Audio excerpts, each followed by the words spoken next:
New international pressure on Hamas. You must stop sending flaming kites and bomb balloons over the fence, or Israel will invade soon, and they won't leave until you guys are destroyed. Thanks for tuning in for your Daily Dose. Israeli media reports that is the warning from Egypt that Egyptian officials spoke with Hamas commanders, said they must clamp down.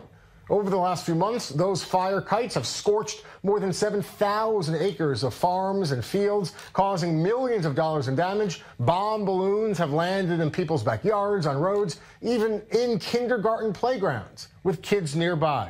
Joining me in studio is Middle East correspondent Emily Rose. Emily, twin questions here. First, does Hamas want to completely stop every one of these kites from being launched? And secondly, could they even stop them all, even if they wanted to? It seems as though Hamas is being given this ultimatum by Israel, saying if you don't stop, we're going to be drawn into an all-out conflict, and Hamas doesn't want an all-out conflict. It does seem, though, as though the balloons and kites unit that is responsible for launching these kites is now insisting to Hamas that it will not stop. And other news coming from the other side is that Hamas is getting word from financiers abroad that it can't continue to finance this so-called March of Return that we've seen in the past few months. If they clamp down, it would be seen, I'd imagine, as capitulation to the pressure. Is that a big concern? They don't want to appear to be giving in to the Israeli pressure. That's the big problem here. Hamas can't come out the loser. It needs to come out somehow the victor in order to maintain its control within the Gaza Strip and its legitimacy, because it's also facing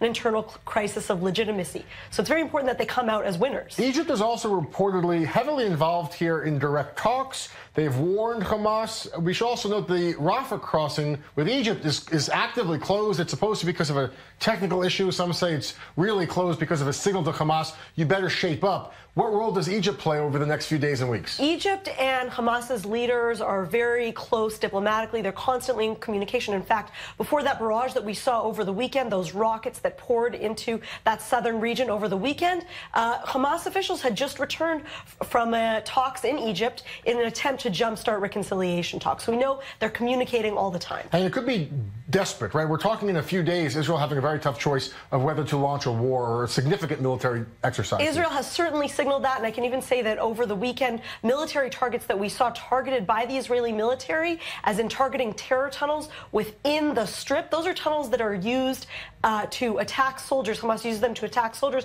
when Israel is inside on the ground. In other words, they were signaling, we're ready to go in, we're taking out infrastructure that could harm us when we go in, and we're ready to go in at any moment.